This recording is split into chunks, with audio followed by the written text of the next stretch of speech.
बोले गोविंद भगवान की।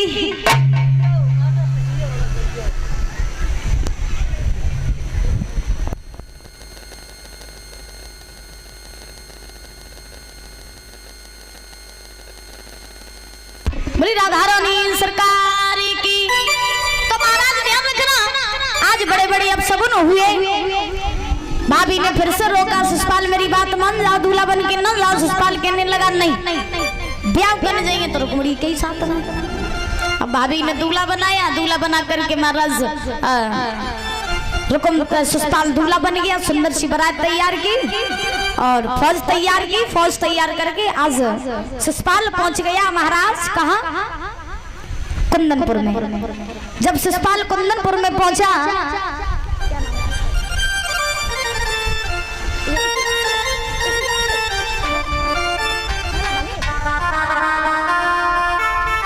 और ये ऋषभ भैया जी नंगला बिहारी से माला पहना करके सम्मानित कर रहे हैं, बहुत बहुत धन्यवाद है। तो ससुराल दूल्हा बन के बारात लेकर के पहुंच गया कुंदनपुर में।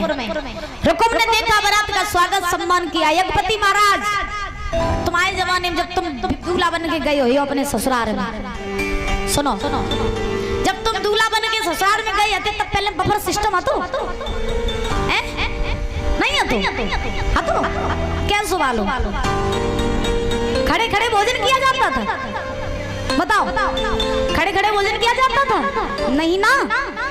पहले महाराज जब भी भोजन करवाया जाता था बरातियों को, तो आसन पर बैठाल करके बरातों को भोजन कराया जाता था। बरातों का सम्मान किया जाता था, बरातियों का। और आज के जमाने में तो खड़े खड़े आओ और खड़े खड़े खाओ और खड़े खड़े जाओ। और रुकवे को अगर नहीं कहूं मन करो सोई महाराज लाठी चार्ज।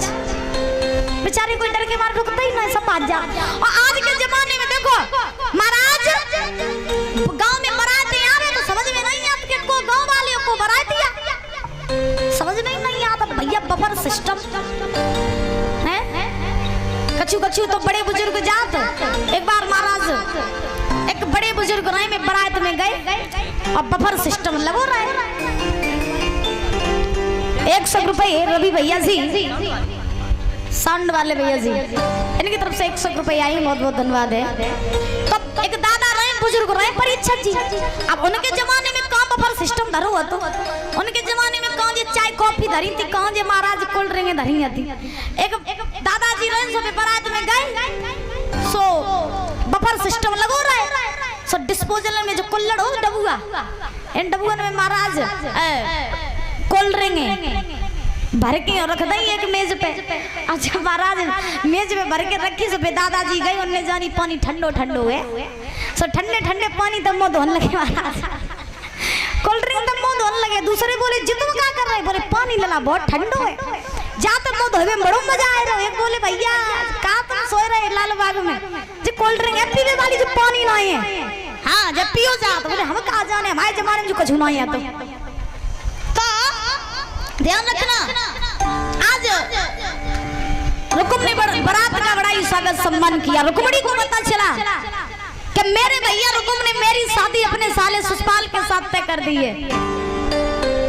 तो रुक्मणी बड़ी व्याकुल हुई और भगवान कन्हैया से प्रार्थना करने लगी, हे श्याम सुंदर, मैंने बचपन से लेकर के आज तक सिर्फ और सिर्फ तुम्हारे नाम की लगन लगाई, और आज मेरे भैया ने मेरी शादी अपने साले ससुराल के साथ तय कर दी। कन्हैया मैं मर जाऊंगी लेकिन ससुराल के साथ में शादी नहीं करूंगी। और रुक्मणी बोली